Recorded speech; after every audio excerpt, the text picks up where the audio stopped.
Hello,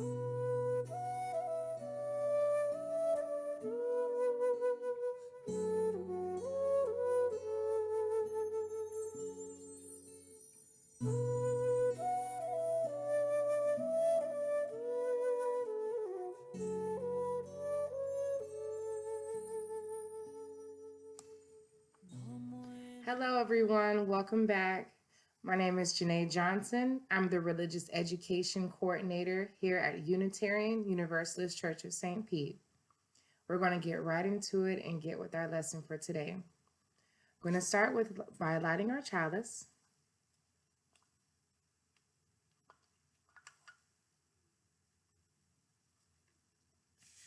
We light this chalice for the warmth and love, the light of truth, and the energy of action.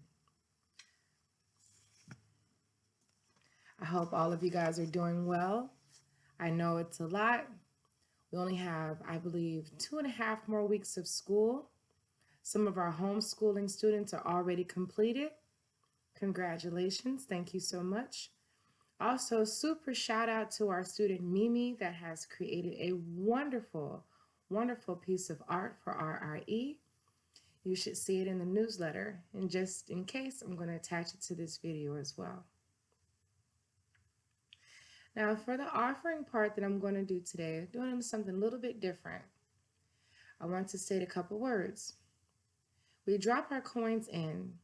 We get back pride to help other people feel good inside. What's a way that we can provide offering to the people? Well, we can provide a meal to the Friday night picnic.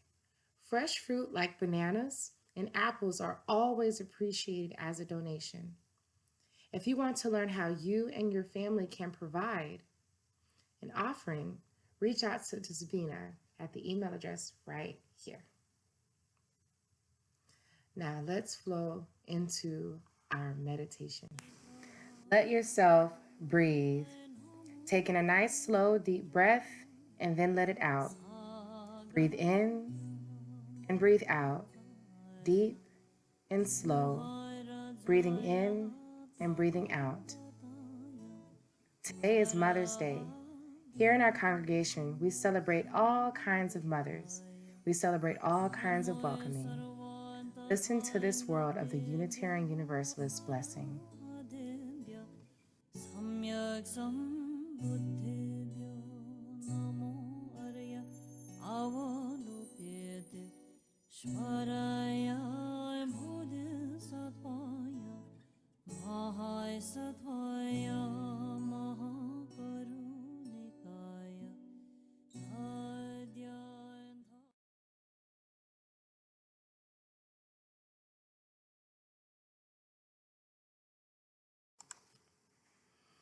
I hope you enjoyed that meditation.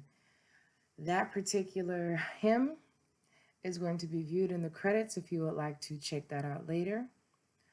But I thought it was wonderful to share today. So going into the story, I don't have a story per se, but I do have a movie that I'm pretty sure we all have seen at least 30 times by now.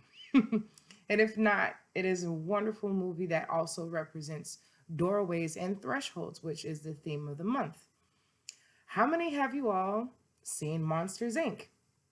We all know with Monsters, Inc., they had a plethora of doors that they go through to get to different places.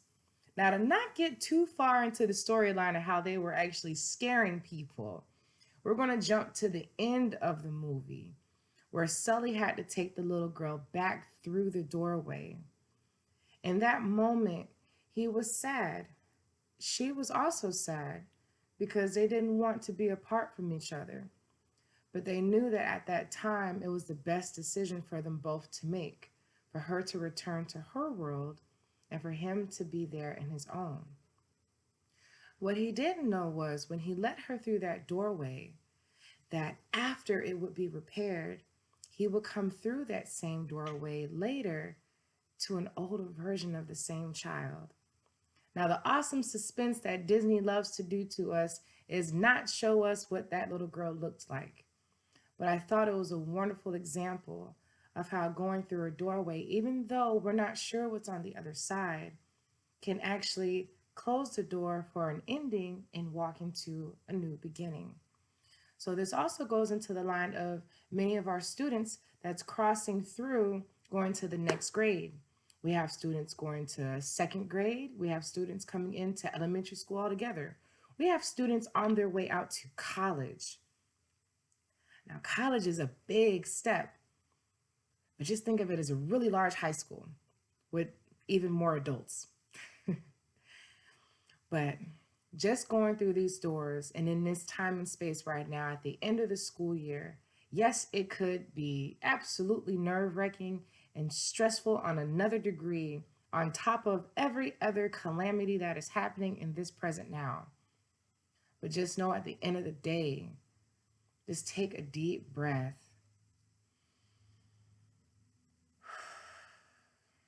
Open up that door and walk through it. We all can lead everyone to the door, but it's up to you to actually touch that doorknob, twist it, open it, and walk through on your own into this new space, into a new now, into a new chapter. It's amazing what comes out of our experiences. One thing that I actually really enjoy, writing a journal. One day you're going to look back in this journal and see, wow, I used to be really afraid of this. And then I went through it. It was a piece of cake. Or I was really afraid of this and it was a challenge. But it helped formulate the decisions that I make today. Who knows? All I know is you guys are going to be fine. So let's go into the next part of the lesson. Now, what I would like for you guys to do on your downtime, if you have any free time, is get some chalk. Get some chalk and go outdoors, go out to your sidewalks. People walk on sidewalks all the time. I'm not quite sure the next time it will rain because rain definitely does clear out the sidewalks. However, get some sidewalk and hit those chalks. Hit the chalk on the sidewalk. The idea is to put things down for a welcome walk. Now you can include doves, butterflies, peace signs, arrows, hearts, rainbows, hashtag stay safe, hashtag stay healthy. That's what my daughter and I did on our sidewalk. We actually, we got covered in dust and there was dust all in my house. So I had to mop. That was fun.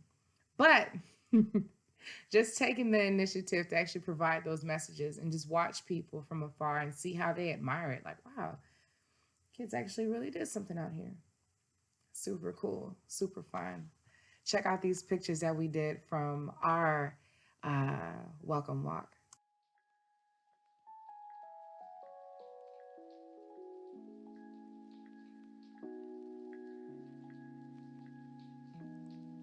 I hope you guys enjoyed that. We had so much fun doing that. Even a couple kids from the neighborhood had came and joined us. Now, before I even get to the calendar connections, I want to tell you parents, hey, you guys, complete the art box survey. I'm putting together art boxes to send to our children. So far, only a couple people have responded, but I know I have so many more youth. So please complete those art box surveys so I can get an art box to your homes. I know our kids would super duper love to receive a box full of art supplies and such for them to get through these days. The time is always now to be creative. So for our calendar connections, just acknowledge a few. This month is Jewish American Heritage Month. Also, Asian Pacific American Heritage Month. We also just passed Cinco de Mayo on Tuesday. It was also Taco Tuesday. I hope you guys had your tacos on Tuesday of Cinco de Mayo. How often does that happen? Also, May 12th of 1961 is the Unitarian Universalist Association founding day. So that is a pretty big day in our history as well. Also, we are still in Ramadan. So Ramadan lasts all the way through until May 23rd. And now to get to our extinguishing. We gather the warmth of love, the light of truth, and the energy of our actions into our hearts, back into the world of do and say. Carry it forth into the dawning day. Go now in peace.